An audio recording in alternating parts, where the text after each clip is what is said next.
I see so many computers with nearly full hard drives simply because of everyday use. Every time you install a program, browse the internet, download files, or update Windows, your computer collects temporary files and other junk that can start taking up valuable storage space. Most people don't even realize it's happening. What many people also don't realize is that Windows can clean a lot of this stuff up automatically in the background. Today I'm going to show you how to turn on a feature called Storage Sense and configure it so Windows helps keep itself clean. Welcome to A Better Tech. Thanks for sharing your time with me.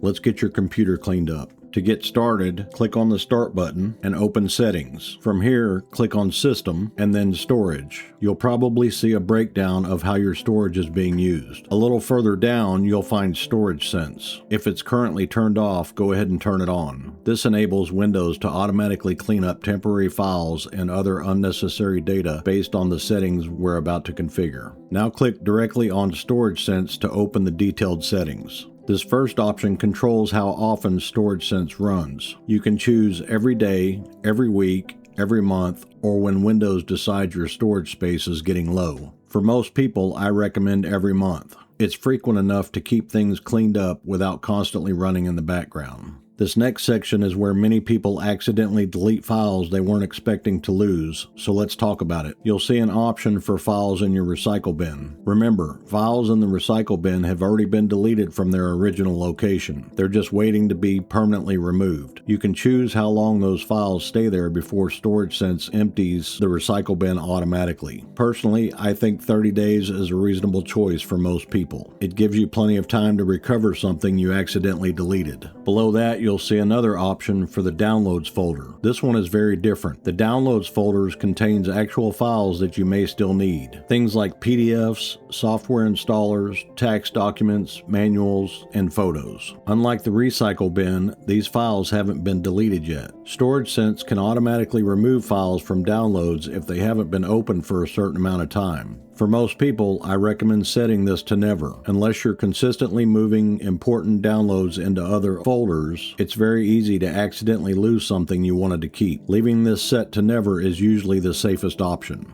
Now let's talk about the Run Storage Sense Now button at the bottom. This is useful because it immediately performs a cleanup using the settings you just configured. In other words, you don't have to wait for the schedule. If you just turn Storage Sense on today and want to clean up your system right now, simply click the Run Storage Sense Now button. Windows will scan your system and remove eligible files based on the rules you've selected. Depending on how long it's been since your last cleanup, you may recover a surprising amount of storage. To recap, we turned on Storage Sense, configured how often it runs, reviewed the recycle bin settings, talked about why the Downloads folder should usually be left on never, and learned how to manually run a cleanup immediately. This is one of those simple settings that takes less than a minute to configure, but can help keep your computer cleaner over time with very little effort on your part. Let me know in the comments how much space Storage Sense was able to recover on your computer. If you'd like more tips on getting the most from your technology, check out my website linked below. Don't forget to like and subscribe or I'll have to steal your RAM. Thanks for watching. I'll see you in the next one.